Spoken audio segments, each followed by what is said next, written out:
সম্মানিত ভিউয়ার্স, আসসালামু আলাইকুম। শীত কিন্তু চলে আসছে দর্শক। তো যারা ড্রাগন নিয়ে খুব ভোগান্তিতে ছিলেন, পচা লাগছিল গরমে অতিরিক্ত, অনেক হাই কোয়ালিটির করা ছত্রাকনাশক কিন্তু আপনারা স্প্রে করছিলেন। তো দেখেন, বর্তমানে শীত চলে আসার কারণে কিন্তু গাছে আর পছন্দ হবে না বেশি একটা।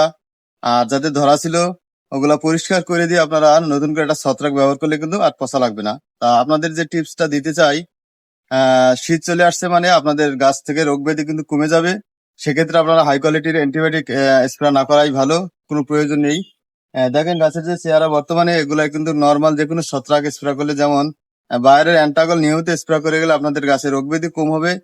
আর বিশেষ করে নতুন কুশি বেরোবে এখন, এই কুশিগুলা ভালো রাখার জন্য যেই জিনিসগুলা ফলো করা লাগবে সেটা হচ্ছে এভিমেকটিন বেনজেট যে গ্রুপের পাতা বা তরল আছে এগুলা ব্যবহার করবেন, সাথে টেনিসি আর ছত্রাক।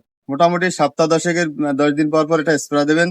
দিলে আপনার গাছের রোগ ব্যাধি খুব একটা হবে না। আর গাছের যে ডোগা কুশি নতুন বেরোনোর পরে যদি আপনারা অতিরিক্ত মোটা তাজা এবং লম্বা করতে চান, সেক্ষেত্রে আপনারা ভিটামিন এনিসিগোল, এমপিকেএস, আমেরিকান, আবার মধ্যে মধ্যে ট্যাবলেট জিব্রানিক অ্যাসিড এগুলো স্প্রে করলে আপনাদের ফলাফল 100% খুবই ভালো হবে। তো সেক্ষেত্রে আপনারা যে শীত ঠান্ডার সময় যে জিনিসগুলো প্রয়োগ করা দরকার এগুলাই করবেন, অতিরিক্ত কিছু করার কোনো প্রয়োজন নেই। অতিরিক্ত খরচ করারও কোনো দরকার নেই, কারণ শীতে রোগ ব্যাধি একটু কম হবে।